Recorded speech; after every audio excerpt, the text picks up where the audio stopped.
칠흑 같은 어둠이 내려앉은 사랑방 안. 정막을 깨는 것은 짐승의 기괴하고도 처절한 구역질 소리뿐이었다.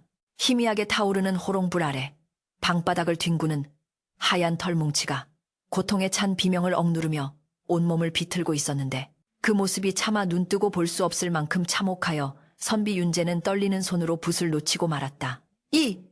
일을 어찌한단 말이냐. 네가 어디가 단단히 잘못된 것이로구나. 윤재가 황급히 자리에서 일어나 짐승에게 다가가려는 찰나 여우는 단말마 같은 컥 하는 소리와 함께 주둥이를 벌려 시뻘건 피를 한가득 토해내었다. 비릿한 혈향이 좁은 방안을 순식간에 점령하였고 낡은 돗자리 위로 퍼져나가는 선혈은 붉은 꽃처럼 섬뜩하게 피어올랐으나 윤재의 눈동자를 진정으로 공포에 떨게 만든 것은 그 붉은 피 자체가 아니었다. 피 웅덩이 한가운데에서 호롱불 빛을 받아 요사스럽게 반짝이는 금빛 물체. 그것은 결코 산짐승의 뱃속에서 나올 수 없는 물건, 바로 왕실의 여인들만이 지닐 수 있다는 용머리 장식의 금비녀였다. 윤재는 숨조차 제대로 쉴 수 없는 충격에 휩싸여 뒷걸음질 치다 문지방에 걸려 넘어질 뻔하였으나 바닥에 쓰러져 가쁜 숨을 몰아쉬는 여우의 눈빛이 너무나 애처로워 차마 도망칠 수 없었다. 금비녀는 피에 젖어 있었음에도 불구하고 그 정교한 세공과 영롱한 빛깔이 예사롭지 않아 가난한 선비의 누추한 방안과는 전혀 어울리지 않는 위압감을 뿜어내고 있었다. 이것이 도대체 어인 조화란 말인가? 짐승이 어찌하여 사람의 물건을, 그것도 이토록 귀한 것을 삼키고 있었단 말이냐. 윤재의 등줄기로 식은땀이 흘러내렸고 머릿속은 온통 혼란스러운 의문들로 뒤엉켜 마치 거미줄에 걸린 나비처럼 빠져나갈 구멍을 찾지 못하고 있었다. 불과 몇 시즌 전만 해도 이 흰 여우는 그저 눈보라 속에서 죽어가던 가련한 미물에 지나지 않았거늘 지금 눈앞에 펼쳐진 광경은 현실의 경계를 넘어선 기이함 그 자체였기에 윤재는 자신이 악몽을 꾸고 있는 것은 아닌지 의심스러울 지경이었다. 시간을 거슬러 올라가 해가 뉘엿뉘엿 저물어가던 저녁 무렵 윤재는 한양으로 보낼 서책을 구하기 위해 읍내에 다녀오던 길이었는데 며칠째 계속된 폭설로 인해 산길은 무릎까지 빠질 정도로 험난하기 그지없었다. 뼈를 깎는 듯한 칼바람이 얇은 도포자락을 파고들어 살칸을 에이는 고통을 주었으나 윤재는 품에 안은 서책이 젖을까 염려하여 몸을 잔뜩 웅크린 채 발걸음을 재촉하고 있었다. 그때 바람소리 사이로 희미하게 들려오는 날카롭고도 슬픈 울음소리가 윤재의 귓가를 스치고 지나갔다. 처음에는 바람이 나뭇가지에 걸려 나는 소리라 여겨 무시하려 했으나 그 소리는 마치 살려달라고 애원하는 어린아이의 목소리처럼 구슬프게 이어져 차마 발길을 떼지 못하게 만드는 묘한 힘이 서려 있었다. 윤재는 잠시 망설이다가 소리가 나는 쪽으로 방향을 틀어 눈 덮인 덤불숲을 헤치고 들어갔다. 가시덤불을 헤치고 들어간 그곳에는 눈보다 더 하얀 털을 가진 여우 한 마리가 사냥꾼이 쳐놓은 무쇠덫에 뒷다리가 치여 꼼짝도 못한 채 피를 흘리고 있었다. 붉은 피가 하얀 눈 위에 점점이 뿌려져 있는 모습은 처연하면서도 기이한 아름다움을 자아냈는데 여우는 인기척을 느끼자 두려움에 가득 찬 눈으로 몸을 떨며 으르렁거리는 심역을 해보였으나 이미 기력이 다하여 그 소리는 갓 태어난 강아지의 끙끙거림보다도 약하게 들렸다. 윤재는 혀를 차며 안타까운 눈빛으로 여우를 내려다보았다. 치, 어쩌다 이런 흉물스러운 것에 걸려들었단 말이냐. 네, 털빛이 이토록 고우니 사냥꾼 놈들이 눈에 불을 켜고 노렸을 테지. 윤재의 집안은 끼니를 잇기도 어려울 만큼 궁핍하였기에 순간적으로 이 희귀한 흰 여우의 가죽을 내다 팔면 쌀 몇 가마니는 거뜬히 구할 수 있을 것이라는 유혹이 마음 한구석에서 꿈틀거렸다. 그러나 윤재는 곧바로 고개를 세차게 저어 삿된 욕심을 떨쳐내고는 꽁꽁 얼어붙은 손을 호호 불어가며 조심스럽게 덫으로 손을 뻗었다. 여우는 윤재가 자신을 해치려 한다고 생각했는지 남은 힘을 짜내어 윤재의 손등을 핥히려 했으나 윤재는 아랑곳하지 않고 부드럽지만 단호한 목소리로 짐승을 달래었다. 가만히 있거라 이 녀석아. 내 너를 해하려는 것이 아니라 살려주려는 것이니 제발 얌전히 좀 있어 다오. 이 쇠가 워낙 단단하여 나 혼자 힘으로는 벌리기가 쉽지 않구나. 윤재는 돌멩이를 주워 덫의 용수철 부분을 내리치고 젖먹던 힘까지 다해 쇠막대를 벌리기 시작했다. 손가락 마디마디가 끊어질 듯 아파오고 손톱 밑으로 피가 배어나왔지만 윤재는 고통에 신음하는 여우의 눈망울을 보며 이를 악물고 버티었다. 마침내 텅 하는 둔탁한 소리와 함께 덫이 벌어졌고 여우는 다리가 풀려 눈밭 위로 털썩 주저앉았다. 자유의 몸이 된 여우는 즉시 숲으로 달아날 것이라 예상했으나 놀랍게도 녀석은 도망치지 않고 절뚝거리는 다리를 이끌고 윤재의 다리 주위를 맴돌며 콧등을 비벼대었다. 마치 은인에게 감사를 표하는 듯한 그 역물스러운 행동에 윤재는 헛웃음을 지으며 여우의 머리를 쓰다듬어 주었다. 허허, 내 녀석이 짐승답지 않게 의리가 있구나. 허나 다리가 이리 상해서야 이 추운 밤에 산속에서 얼어 죽기 십상일 테니 오늘 밤은 내 집에서 몸을 녹이고 가거라. 윤재는 도포자락을 펼쳐 상처 입은 여우를 감싸 안고 품속에 온기를 나누어 주며 눈보라가 몰아치는 하산길을 내려왔다. 집에 도착했을 때 여우는 윤재의 품 안에서 곤히 잠들어 있었고 윤재는 자신의 밥그릇을 비워 묽은 미음을 끓여 여우에게 먹이며 정성껏 간호해 주었다. 그것이 불과 두어 시즌 전의 일이었다. 다시 현재로 돌아와 윤재는 떨리는 손으로 피 묻은 금비녀를 집어들었다. 차가운 금속의 감촉이 손끝을 타고 전해져 오자 온몸의 털이 곤두서는 듯한 전율이 일었다. 호롱불에 비추어 본 비녀의 머리 부분에는 두 눈을 붉은 보석으로 박아 넣은 용이 여의주를 물고 승천하는 형상이 정교하게 조각되어 있었는데 이는 명백히 왕실의 여인, 그것도 왕비나 세자빈 정도 되는 고귀한 신분만이 사용할 수 있는 문양이었다. 이런 귀한 물건이 어찌하여 산짐승의 뱃속에, 혹시 누군가 이 짐승에게 이것을 강제로 삼키게 하여 증거를 인멸하려 했던 것인가? 아니면 이 여우가 어떤 원한을 품고 이것을 훔쳐 달아난 것인가? 윤재의 추리력은 꼬리에 꼬리를 물고 이어졌지만 그 어떤 가설로도 이 기이한 상황을 명쾌하게 설명할 수는 없었다. 밖에서는 밤새 휘몰아치던 눈보라가 더욱 거세져 문풍지를 요란하게 흔들어대고 있었고 그 소리는 마치 누군가가 문을 두드리는 소리처럼 들려 윤재의 불안감을 가중시켰다. 바닥에 쓰러진 여우는 이제 숨소리조차 들리지 않을 만큼 기진맥진한 상태였다. 윤재는 수건을 물에 적셔 여우의 주둥이에 묻은 피를 닦아주고 자신의 소미불을 꺼내어 여우를 덮어주었다. 미물아, 네가 품고 있던 사연이 무엇인지는 모르겠으나 이것을 토해내느라 얼마나 고통스러웠겠느냐. 네가 사람이었다면 내게 말이라도 해줄 터인데 답답하기 그지없구나. 윤재는 깊은 한숨을 내쉬며 비녀를 깨끗한 천으로 감싸 책상 서랍 깊숙한 곳에 숨겨두었다. 이 물건이 세상에 드러나는 순간 자신의 목숨은 물론이거니와 집안 전체가 멸문지와 맨먼지화를 당할 수도 있다는 불길한 예감이 뇌리를 스치고 지나갔기 때문이었다. 가난하지만 평온했던 선비의 삶에 감당할 수 없는 거대한 파도가 밀려오고 있음을 윤재는 본능적으로 감지하고 있었다. 그때 멀리서 개 짖는 소리가 들려오더니 곧이어 횃불을 든 무리들이 마을 입구로 들어서는 웅성거림이 바람을 타고 들려왔다. 이 밤중에 무슨 일이란 말인가. 윤재가 방문을 살짝 열고 밖을 내다보자 어둠 속에서 수십 개의 횃불이 뱀처럼 구불거리며 마을 길을 따라 올라오고 있는 광경이 눈에 들어왔다. 그들의 거칠고 살기등등한 고함 소리가 적막한 산골 마을의 평화를 무참히 짓밟고 있었다. 집집마다 샅샅이 뒤져라.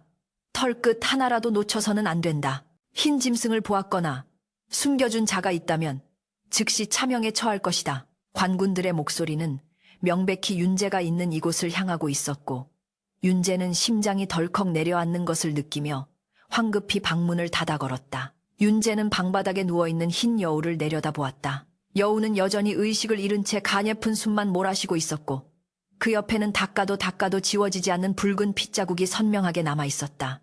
윤재의 머릿속은 하얗게 변해버렸지만 한 가지 사실만은 분명했다. 지금 밖에서 소란을 피우는 자들이 찾는 것이 바로 이 여우이며 저들이 들이닥치면 자신과 여우 모두 죽음을 면치 못하리라는 사실이었다. 윤재는 떨리는 손을 진정시키며 서랍 속에 숨겨둔 비녀를 다시 꺼내어 품속 깊숙이 갈무리했다. 그리고 여우를 들어올려 방구석에 놓인 낡은 뒤주 속에 숨기려 했으나 여우의 몸에서 뿜어져 나오는 기이한 열기가 윤재의 손을 뜨겁게 달구었다. 바로 그 순간 여우가 감고 있던 눈을 번쩍 뜨더니 인간의 눈동자와 똑같은 깊고 슬픈 눈빛으로 윤재를 뚫어지게 응시했다. 그것은 짐승의 눈이라기보다는 할 말이 너무나 많은 원귀의 눈빛과도 같아 윤재는 저도 모르게 뒷걸음질 치며 주저앉고 말았다. 여우의 그 깊고도 슬픈 눈망울은 마치 윤재의 영혼을 꿰뚫어 보는 듯하여 그는 잠시 숨을 쉬는 것조차 잊고 멍하니 그 눈동자 속으로 빨려 들어갈 것만 같았다. 짐승의 눈이라기엔 너무나도 인간적인 억울함과 간절함이 뒤섞인 그 눈빛은 천마디의 말보다 더 강렬하게 윤재의 가슴을 후벼 팠는데 그 순간 대문 밖에서 들려오는 이놈, 문을 열어라. 썩 나오지 못할까 하는 고함 소리가 비수처럼 날아와 정막을 깨트렸다. 윤재는 퍼뜩 정신을 차리고 본능적으로 이 여우를 저들에게 들켜서는 안 된다는 생각에 사로잡혀 서둘러 방구석에 놓인 낡은 뒤주 뚜껑을 열어젖혔다. 미안하구나. 답답하더라도 잠시만 참거라. 내 목숨이 경각에 달렸으니 어쩔 도리가 없다. 윤재는 축 늘어진 여우를 조심스럽게 들어올려 텅 빈 뒤주 안에 넣고는 뚜껑을 닫고 자물쇠까지 채웠으나 손끝에 남아있는 여우의 체온이 너무나 미약하여 가슴 한 구석이 서늘하게 저려왔다. 윤재는 떨리는 손으로 바닥에 흥건한 핏자국을 보며 낭패감에 입술을 깨물었다. 놈들이 들이닥쳐 이 서녀를 본다면 여우가 이곳에 있음을 단박에 알아챌 것이 분명하였기에 그는 황급히 먹을 갈던 벼루를 엎어 검은 먹물이 붉은 피를 덮어버리게 만들었다. 주인장, 귀가 먹었느냐? 관군의 명이 들리지 않는 게냐? 대문이 부서질 듯 덜컹거리며 경첩이 비명을 질러대자 윤재는 옷매무새를 가다듬고 애써 태어난 척 헛기침을 하며 방문을 열고 나갔다. 어인분들이 시기에 야심한 시각에 남의 집 대문을 이리 소란스럽게 두드리는 것이오. 내 독서에 열중하느라 미처 듣지 못하였소. 윤재가 짐짓 엄한 목소리로 꾸짖으며 살인문을 열자 횃불을 든 10여 명의 장정들이 기다렸다는 듯 마당으로 우르르 밀고 들어왔는데 그들의 행색은 관아의 포졸이라기보다는 사병 스빙에 가까운 험악한 기운을 풍기고 있었다. 그들의 우두머리로 보이는 자는 얼굴에 긴 칼자국이 나 있고 눈매가 매섭기 그지없는 사내였는데 그는 윤재에게 눈길조차 주지 않은 채 마당 구석구석을 훑어보며 코를 킁킁거렸다. 글 읽는 선비의 집이라.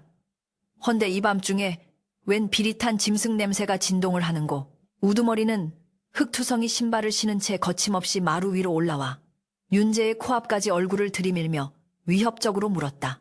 그에게서 풍기는 역겨운 술 냄새와 피 냄새가 윤재의 코를 찔렀지만 윤재는 물러서지 않고 꼿꼿이 고개를 들었다. 산과 인접한 초가삼간이니 들짐승이 오가는 것은 예사여. 헌데 관군이라 자칭하면서 신발도 벗지 않고 남의 사랑방을 침범하려 하니 이것이 나라의 녹을 먹는 자들의 예법이요? 윤재의 당당한 태도에 우두머리는 묘한 흥미를 느낀 듯 입꼬리를 비틀어 비릿한 웃음을 흘렸다. 예법이라. 목숨이 오가는 판국의 예법 타령이라니. 역시 샌님들은 말이 많군. 우리는 지금 영모와 관련된 중죄인을 쫓고 있다. 혹시 흰털을 가진 짐승이나 수상한 자를 보지 못했느냐? 우두머리의 입에서 나온 영모라는 단어에 윤재의 심장이 철렁 내려앉았으나 그는 표정 하나 바꾸지 않고 고개를 저었다. 영모라니 가당치도 않소. 나는 온종일 방 안에 틀어박혀 성현의 말씀을 읽고 있었을 뿐 짐승 그림자도 보지 못했소. 그러나 우두머리는 윤재의 말을 믿지 않는 눈치였고 그는 턱짓으로 부하들에게 방안을 수색하라는 신호를 보냈다. 흑발의 사내들이 좁은 사랑방으로 들이닥쳐 책상을 뒤엎고 이불을 헤집어 놓는 난동을 부리기 시작하자 윤재는 분노로 주먹을 꽉 쥐었지만 품속에 숨긴 금비녀가 들킬까 염려되어 차마 그들을 말릴 수 없었다. 방안을 뒤지던 졸개 하나가 바닥에 엎어신 벼루와 검붉게 섞인 액체를 발견하고는 소리쳤다. 대장님, 여기 피 같은 것이 있습니다. 그 말에 우두머리의 눈이 번뜩이며 윤재를 향해 쏘아보았다. 짐승은 못 보았다더니 방바닥에 이 핏자국은 무엇이냐? 먹물로 감추려 애쓴 흔적이 역력하구나. 우두머리의 손이 허리춤에 찬 환도도 자루로 향하자 살벌한 긴장감이 감돌았다. 윤재는 침착하게 그러나 약간의 불쾌함을 담아 대답했다. 글을 쓰다 코피가 터져 벼루를 엎은 것이요. 밤새 무리하여 책을 읽다 보면 흔히 있는 일이거늘 그것이 어찌 의심의 빌미가 된단 말이오? 윤재는 소매로 코밑을 훔치는 심형을 하며 기지를 발휘했으나 우두머리의 의심은 쉽게 거두어지지 않았다. 우두머리는 천천히 방안을 둘러보다가 구석에 놓인 낡은 뒤주에 시선을 고정시켰다. 코피라. 그렇다면 저 뒤주 안에는 무엇이 들었느냐? 쌀독이라 하기엔 자물쇠가 꽤나 단단히 채워져 있구나. 윤재의 등줄기로 식은땀이 한 방울 흘러내렸다. 저 안에는 분명 피를 흘리며 쓰러진 여우가 들어있었다. 만약 뚜껑이 열리고 여우가 발각된다면 자신은 물론이고 이 비녀의 비밀까지 모두 드러나 꼼짝없이 죽은 목숨이었다. 윤재는 마른 침을 삼키며 앞을 가로막았다. 가난한 선비의 집에 쌀이 있으면 얼마나 있겠소. 그저 쥐새끼들이 드나들지 못하게 잠가둔 것뿐이요. 그러나 우두머리는 코웃음을 치며 윤재를 거칠게 밀쳐내고는 단칼에 자물쇠를 내리쳐 부수어 버렸다. 챙그랑하는 금소금과 함께 자물쇠가 바닥에 떨어졌고 윤재는 질끈 눈을 감았다. 모든 것이 끝났다고 생각한 순간이었다. 어라? 텅 비어있지 않습니까? 부하의 의아한 목소리에 윤재는 조심스럽게 눈을 떴다. 우두머리가 뚜껑을 활짝 열어젖힌 뒤주 안은 놀랍게도 텅 비어 있었다. 바닥에 깔린 몇 줌의 쌀알을 제외하고는 짐승의 털오락이 하나 보이지 않았고 분명히 존재했던 비릿한 피냄새조차 말끔히 사라져 있었다. 윤재는 자신의 눈을 의심하며 멍하니 빈 뒤주를 바라보았다. 분명 제 손으로 여우를 집어넣고 문을 잠갔거늘 그 짧은 시간 동안 밀실이나 다름없는 뒤주 안에서 여우가 증발해버린 것이다. 우두머리는 허탈한 듯 뒤주 안을 칼집으로 툭툭 치다가 윤재를 돌아보며 으르렁거렸다. 쥐새끼 한 마리 없군. 운이 좋은 줄 알아라, 선비 양반. 우두머리는 분이 풀리지 않는지 바닥에 침을 뱉고는 부하들에게 철수 명령을 내렸다. 그러나 마당을 나가기 직전 그는 다시 한번 뒤를 돌아보며 서늘한 경고를 남기는 것을 잊지 않았다. 잘 듣거라. 그 흰 짐승은 단순한 여우가 아니다. 나라를 뒤흔들 흉물이다. 만약 놈을 보거나 숨겨준 사실이 발각되면 그때는 내 놈의 목이 저 뒤주 속에 담기게 될 것이다. 그들은 폭풍처럼 들이닥쳤다가 썰물처럼 빠져나갔고 마을에는 다시금 무거운 정적만이 감돌았다. 윤재는 다리가 풀려 마루 끝에 주저앉았다. 심장이 터질 듯이 요동치고 있었고 품속에 숨긴 금비녀는 마치 불에 달군 숯덩이처럼 가슴을 뜨겁게 짓누르고 있었다. 한참을 멍하니 앉아있던 윤재는 떨리는 몸을 일으켜 다시 방으로 들어갔다. 그리고 텅 빈 뒤주 안을 샅샅이 살펴보았다. 구멍이 뚫린 곳도 빠져나갈 틈도 없었다. 귀신이 곡할 노릇이로다. 분명 내 손으로 넣었거늘 어찌 흔적도 없이 사라질 수 있단 말인가? 윤재는 이것이 인간의 상식으로는 설명할 수 없는 영물의 조화임을 직감했다. 여우는 자신을 구해주려는 윤재의 마음을 알고 스스로 모습을 감춘 것일까? 아니면 애초에 실체가 없는 환영이었던 것일까? 그러나 윤재의 손에 남겨진 핏기 서린 금비녀만이 그 모든 것이 환상이 아니었음을 차갑게 증명하고 있었다. 그는 호롱불 아래에서 다시금 비녀를 꺼내어 자세히 들여다보았다. 비녀의 용머리 장식 뒤편 아주 미세하게 새겨진 글귀가 불빛에 반사되어 윤재의 눈에 들어왔다. 효셔. 왕실의 여인들이 지니는 물건에 새겨지기에는 평범해 보이는 글자였으나 윤재는 순간 뇌리를 스치는 불길한 기억에 몸서리쳤다. 20년 전 세자빈이었던 윤씨가 영모에 휘말려 폐위되고 사약을 받았던 갑술연의 비극. 당시 패비 윤씨가 지극히 아꼈던 물건 중에 효셔자가 새겨진 비녀가 있었다는 소문이 저잣거리에 떠돌았었다. 만약 이 비녀가 그 물건이 맞다면 지금 자신의 손에 들린 것은 단순한 폐물이 아니라 억울하게 죽은 왕비의 원한과 아직 끝나지 않은 궁중 암투의 결정적인 증거물인 셈이었다. 윤재는 이 비녀가 왜 여우의 뱃속에 있었는지 그리고 그 여우는 대체 누구인지에 대한 의문이 꼬리에 꼬리를 물고 이어졌다. 밤새 잠을 이루지 못한 윤재는 새벽녘이 되어서야 창호지 너머로 희뿌옇게 밝아오는 여명을 마주했다. 밖에는 여전히 수상한 그림자들이 마을 어귀를 서성이고 있었고 까마귀 떼가 지붕 위를 맴돌며 불길하게 울어대고 있었다. 윤재는 더 이상 이곳이 안전하지 않음을 뼈저리게 느꼈다. 놈들은 물러갔으나 감시는 계속될 것이고 언젠가는 다시 들이닥쳐 집안을 샅샅이 뒤질 것이 자명했다. 이대로 앉아서 죽음을 기다릴 수는 없다. 이 비녀가 품은 진실을 밝히지 못한다면 나 또한 억울한 원혼이 되어 구천을 떠돌게 될 것이다. 윤재는 결연한 표정으로 짐을 꾸리기 시작했다. 붓과 목, 그리고 낡은 서책 몇 권, 그리고 가장 중요한 금비녀를 무명천에 꽁꽁 싸매어 괴나리 보찜 깊숙한 곳에 숨겼다. 문을 나서기 전 윤재는 마당 한 구석, 어젯밤 여우가 피를 토했던 자리를 바라보았다. 밤새 내린 눈이 핏자국을 덮어버려 아무런 흔적도 남아있지 않았으나 윤재의 눈에는 그 붉은 선혈이 여전히 선명하게 비쳤다. 네가 나를 살리고 사라진 것이라면 내 목숨을 걸고서라도 네 한을 풀어주마. 윤재는 눈 덮인 산을 향해 깊은 절을 올렸다. 그것은 사라진 여우에 대한 예우이자 앞으로 닥쳐올 고난의 길을 걷겠다는 스스로에 대한 맹세였다. 그는 집신끈을 단단히 동여매고 쫓기는 자의 불안함과 진실을 쫓는 자의 비장함을 동시에 안고 한양으로 향하는 험한 길에 첫 발을 내디뎠다. 차가운 바람이 그의 옷깃을 여미게 했지만 그의 품속에 있는 비녀는 기이하게도 점점 더 뜨거운 열기를 뿜어내며 마치 그를 어딘가로 인도하는 듯했다. 한양으로 향하는 길은 멀고도 험난하였다.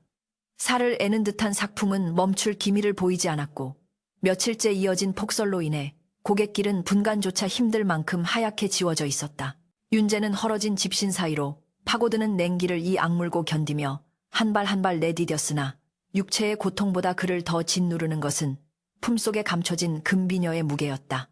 그것은 고작 손바닥만 한 금부치에 불과했으나 그 안에 담긴 원한과 진실의 무게는 천근만근이 되어 윤재의 숨통을 조여왔다. 길가 주막에 들러 국밥 한 그릇으로 허기를 달랠 때에도 윤재는 주위 사람들의 눈을 피해 구석진 자리에 웅크리고 앉아 귀를 곤두세웠다. 글쎄, 도성 분위기가 심상치 않다더군. 좌회정 대감댁에서 기르던 사냥개들이 눈에 불을 켜고 무언가를 찾고 있다지 않나. 20년 전 죽은 패비의 망령이 나타났다는 소문도 돌고 말이야. 장돌뱅이들의 수군거림은 윤재가 품은 의혹이 단순한 기우가 아님을 확인시켜 주었다. 놈들은 이미 포위망을 좁혀오고 있었고 윤재는 스스로 호랑이 아가리 속으로 걸어 들어가고 있는 셈이었다. 사흘 낮밤을 꼬박 걸어 한양도성 십리박 인왕산 자락의 허름한 토굴에 도착했을 때 윤재의 몰골은 거지와 다를 바 없었다. 그가 찾은 곳은 과거 궁중 내관으로 일하다가 병을 얻어 출궁한 뒤 은둔하며 약초를 캐어 생계를 잇는 먼 친척 아저씨의 거처였다. 아저씨, 저 윤재입니다. 급히 여쭐 말씀이 있어 이리 무례를 범하고 찾아왔습니다. 인기척 없는 토굴 안에서 쿨럭거리는 기침 소리와 함께 백발이 성성한 노인이 힘겹게 문을 열고 나왔다.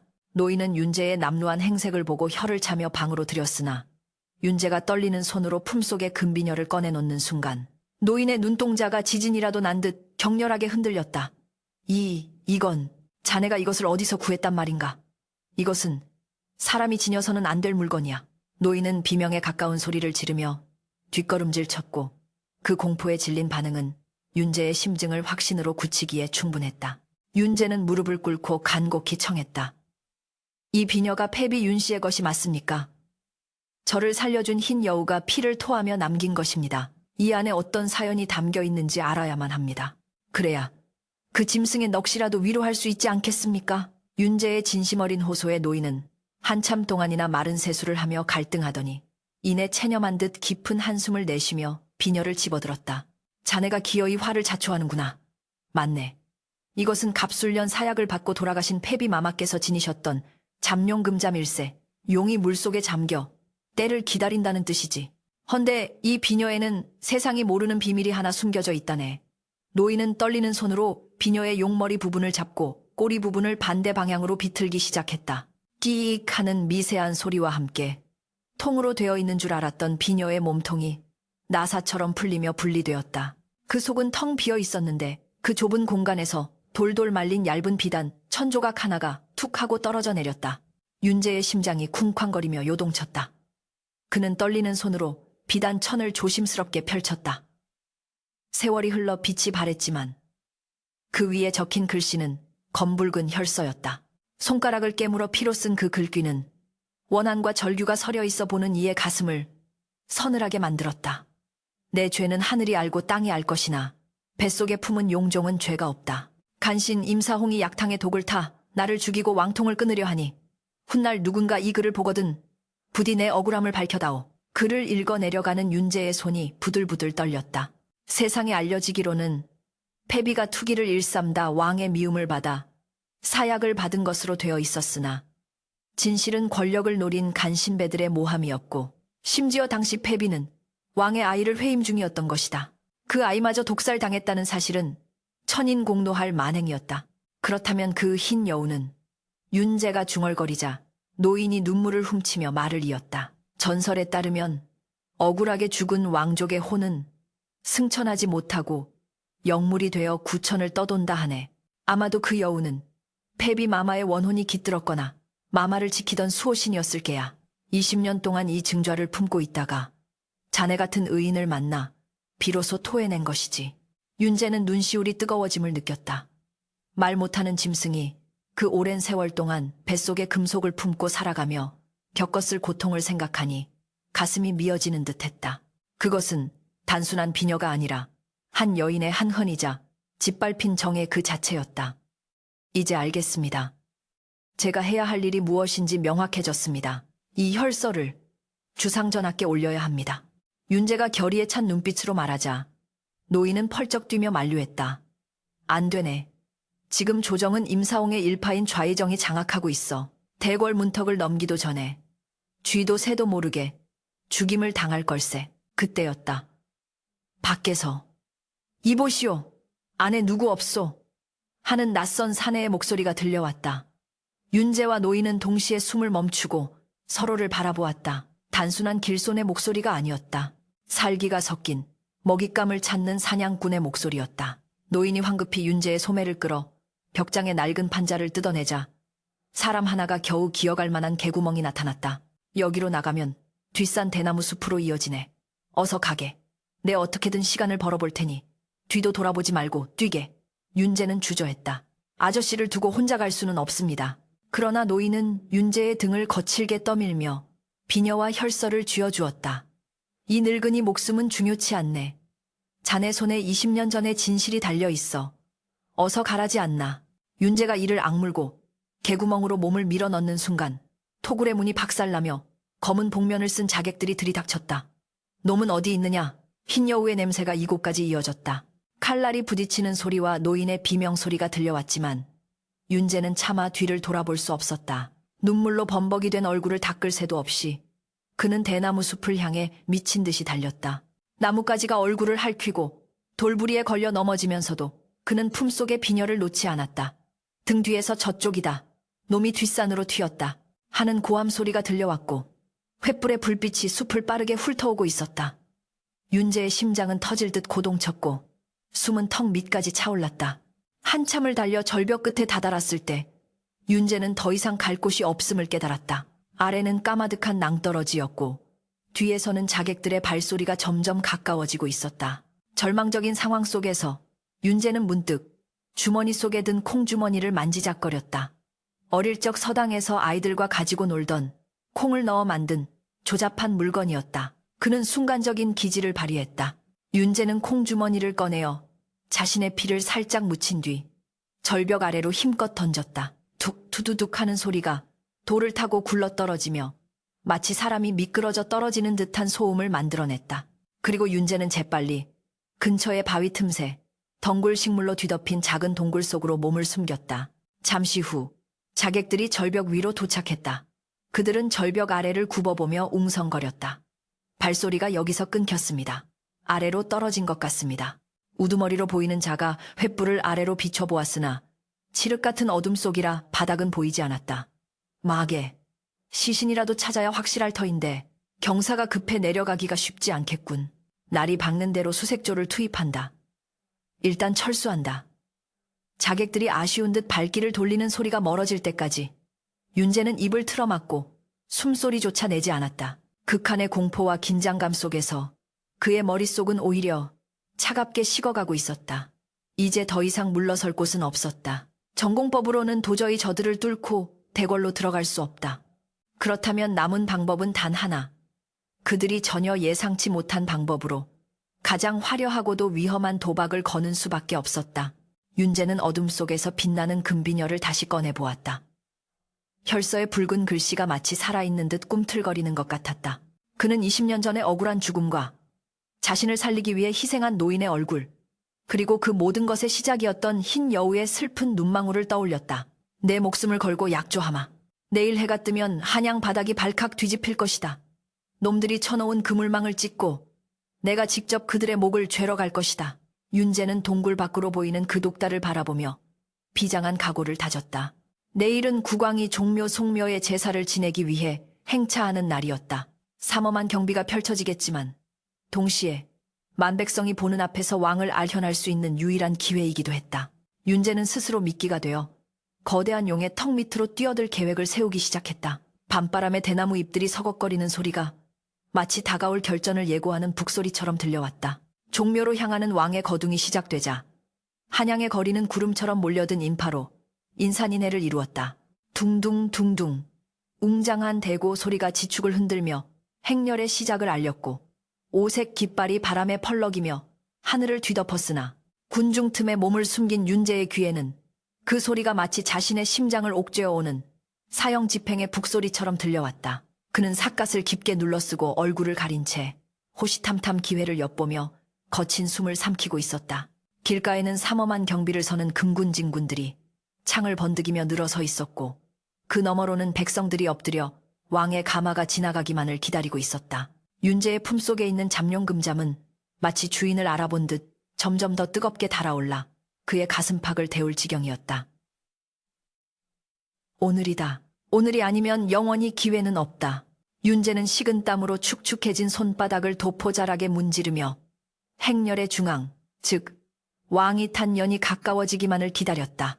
그러나 윤제를 노리는 죽음의 그림자는 생각보다 훨씬 가까이에 와 있었다. 저놈이다.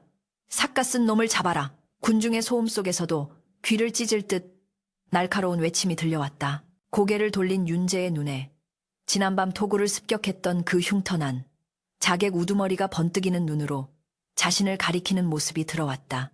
순식간에 평복으로 위장한 산의 대여섯 명이 인파를 해치고 윤제를 향해 쇄도에 들어왔다. 이런 젠장. 윤제는 반사적으로 몸을 돌려 인파 속으로 파고들었으나 빽빽하게 들어찬 사람들은 움직이는 벽과 같아 도망칠 곳이 마땅치 않았다. 자객들은 비수를 품속에 감춘 채 교묘하게 윤제의 퇴로를 차단하며 포위망을 좁혀왔다. 백성들은 영문도 모른 채 거친 사내들에게 밀려 비명을 질렀고 그 혼란을 틈타 자객 하나가 윤제의 옆구리에 날카로운 흉기를 들이밀었다. 소리내지 마라. 조용히 따라오지 않으면 여기서 내장이 쏟아지게 될 것이다. 절체절명의 순간 윤제의 뇌리에 스치는 것은 죽음에 대한 공포가 아니라 억울하게 죽어간 패비, 윤씨와 자신을 믿고 목숨을 내던진 노인의 얼굴이었다. 이대로 끌려가 개죽음을 당한다면 진실은 영원히 어둠 속에 묻히고 말 것이었다.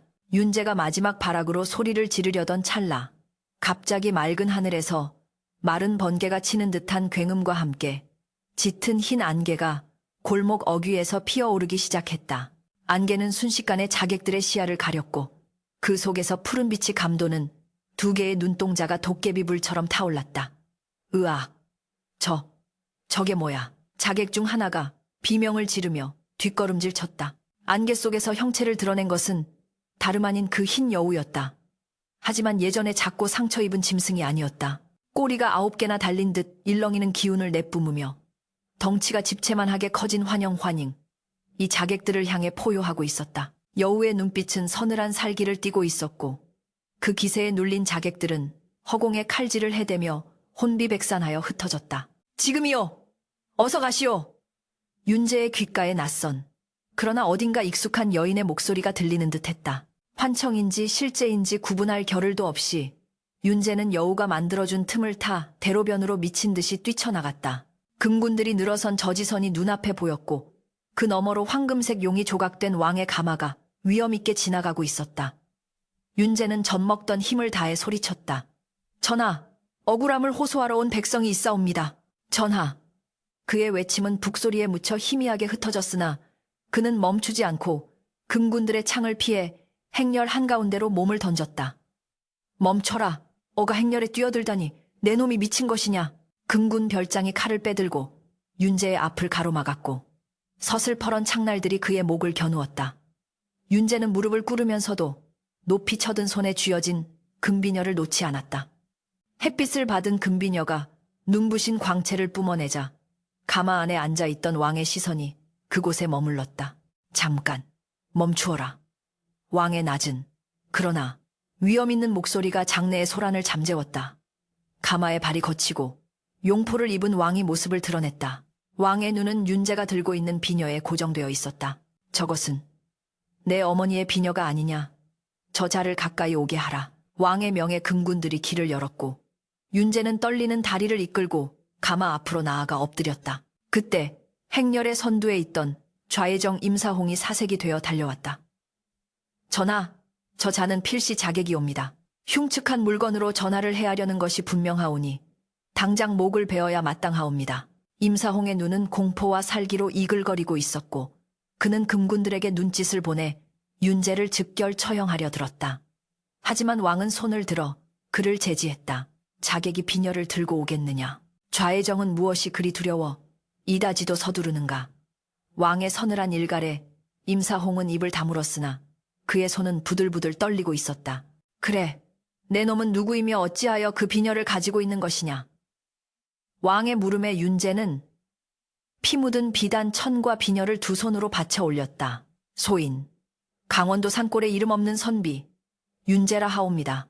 이 비녀는 20년 전 억울하게 돌아가신 패비 윤씨 마마께서 남기신 유품이오며 이 안에 든 혈서는 마마께서 피로써 남기신 마지막 전언이옵니다. 간신배들의 모함으로 두 분의 목숨이 끊어졌음을 천지신명이 알고 있사옵니다. 윤제의 절규가 종묘 앞 광장에 메아리 쳤다. 혈서라는 말에 신료들이 웅성거리기 시작했고 좌의정의 얼굴은 흑빛으로 변했다. 왕은 떨리는 손으로 비단 천을 받아들었다. 붉은 피로 쓰인 글씨를 읽어 내려가는 왕의 얼굴이 점차 고통과 분노로 일그러졌다. 간신, 임사홍이 독을 타 내 아우까지 죽였단 말이냐. 왕의 목소리가 비통하게 떨리더니 이내 천둥 같은 호통으로 바뀌었다. 이 내용이 사실이냐? 누가 감히 왕실의 핏줄을 건드렸단 말이냐. 궁지에 몰린 좌의정은 발악하듯 소리쳤다. 전하, 그것은 모두 조작된 것입니다. 저 천한 선비놈이 요사스러운 술수로 전하의 눈을 흐리려 하는 것입니다. 20년 전 패비는 투기가 심해 스스로 독을 마신 것입니다. 좌의정은 윤제를 향해 삿대질을 하며 거품을 물었다. 바로 그 순간이었다. 왕의 손에 들려있던 금비녀가 갑자기 웅웅거리는 소리를 내며 진동하기 시작했다. 그리고 놀랍게도 비녀의 용머리 장식에서 시뻘건 선혈이 뚝뚝 떨어져 내리기 시작했다. 그것은 환각이 아니었다. 메마른 금속에서 생생한 피가 솟구쳐 올라 바닥을 적시는 기이한 광경에 주위의 모든 사람들이 얼어붙고 말았다. 맑던 하늘이 순식간에 먹구름으로 뒤덮이며 음산한 바람이 휘몰아쳤고 어디선가 여인의 구슬픈 곡소리가 들려오는 듯했다. 보아라! 하늘도 노하고 땅도 통곡하는 증좌가 여기 있다. 왕은 피 흘리는 비녀를 높이 들어 올리며 포효했다.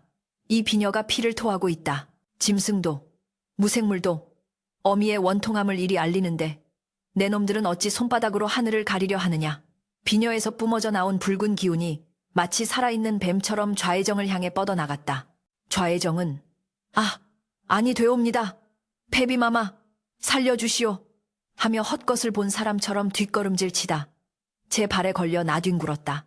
그의 눈에는 윤제의 뒤에 서 있는 거대한 흰 여우의 형상과 피눈물을 흘리는 패비의 환영이 겹쳐 보이고 있었다. 공포에 질린 그는 스스로 죄를 자백하고 말았다. 제가 잘못했습니다. 권세가 탐이나 약탕에 독을 탔습니다. 죽을 죄를 지었습니다. 좌의정의 자백이 터져 나오자 광장은 찬물을 끼얹은 듯 고요해졌다. 왕은 차갑게 식은 눈으로 좌의정을 내려다보았다. 들으라. 대역죄인 임사홍과 그 일파를 당장 포박하여 의금부로 압송하라. 그들의 죄상을 낱낱이 밝혀 삼족을 멸하고 그 재산을 몰수하여 국고에 귀속시킬 것이다. 왕의 추상 같은 명령이 떨어지자 금군들이 달려들어 좌의정과 그 수하들을 줄줄이 엮어 굴비처럼 묶었다. 끌려가는 좌의정은 윤제를 노려보며 저주를 퍼부었으나 윤제는 흔들리지 않는 눈빛으로 그를 응시했다. 죄는 지은 대로 가고 덕은 닦은 대로 오는 법. 이것이 사필귀정시 빅괴정이다. 소동이 가라앉고 왕은 말에서 내려 윤제의 앞으로 다가왔다. 그리고 자신의 용포를 벗어 피와 먼지로 얼룩진 윤제의 어깨를 덮어주었다. 그대가 아니었다면 내 평생 어미를 죽인 원수에게 속아 살 뻔하였소. 그대의 충심과 용기가 종묘사직을 바로 세웠소. 왕이 윤제의 손을 잡자 윤제는 참았던 눈물을 터뜨리며 오열했다. 전하, 소인은 그저 심부름꾼일 뿐이옵니다. 이 모든 것은 짐승의 몸을 빌려서라도 진실을 밝히고자 했던 마마의 간절한 염원이 이루어낸 기적이옵니다.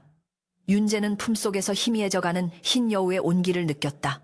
어딘가에서 여우의 편안한 울음소리가 바람결에 실려오는 듯했고 비녀에서 흐르던 피도 어느새 멈추어 다시 영롱한 금빛을 되찾고 있었다.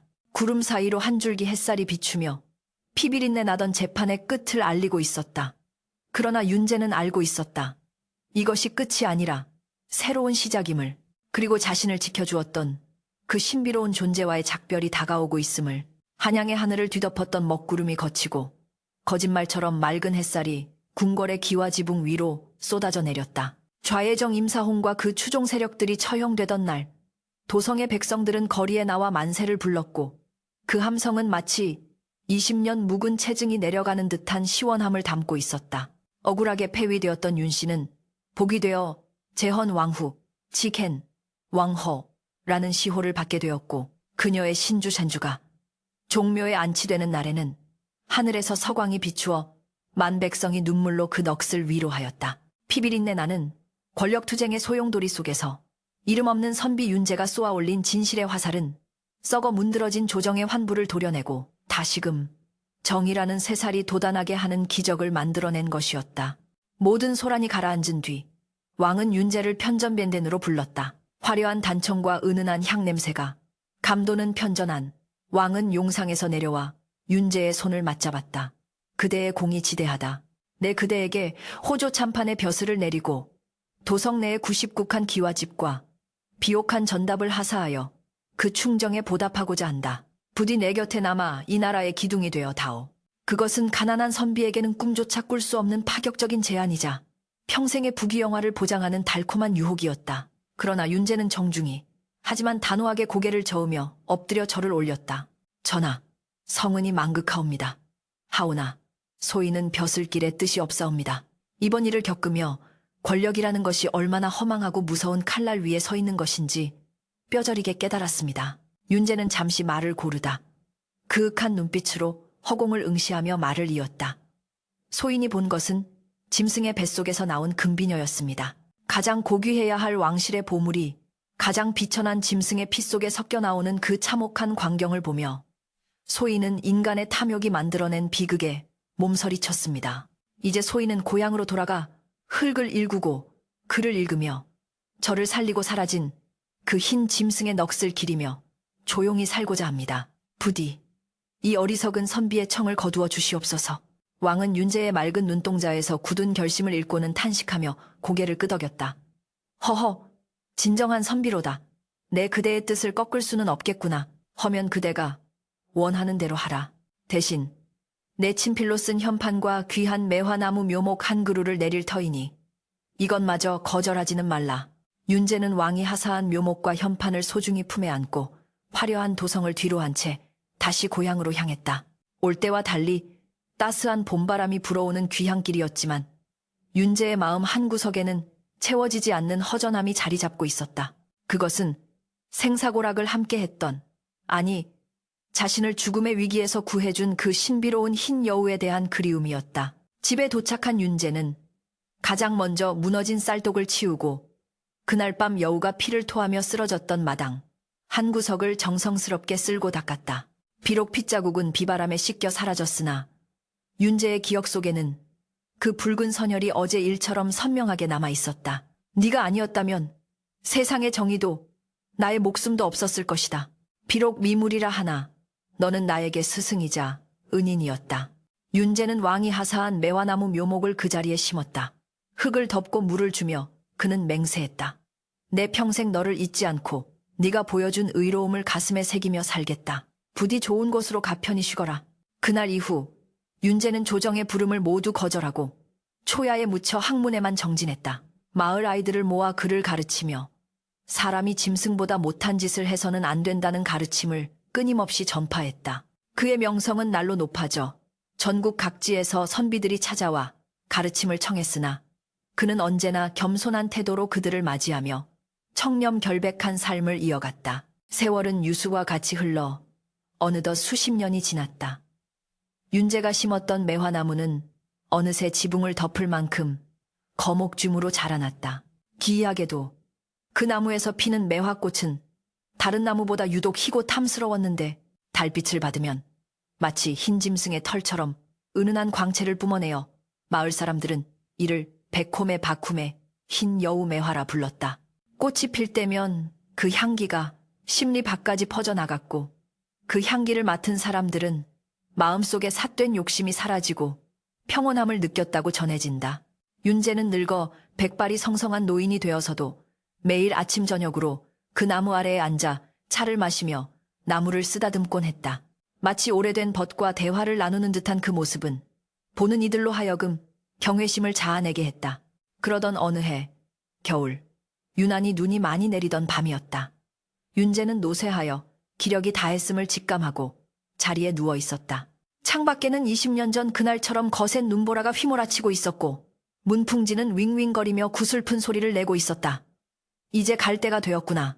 윤재가 가물거리는 의식 속에서 눈을 감으려던 찰나 방문이 스르르 열리며 차가운 바람과 함께 그윽한 매화 향기가 방 안으로 밀려 들어왔다.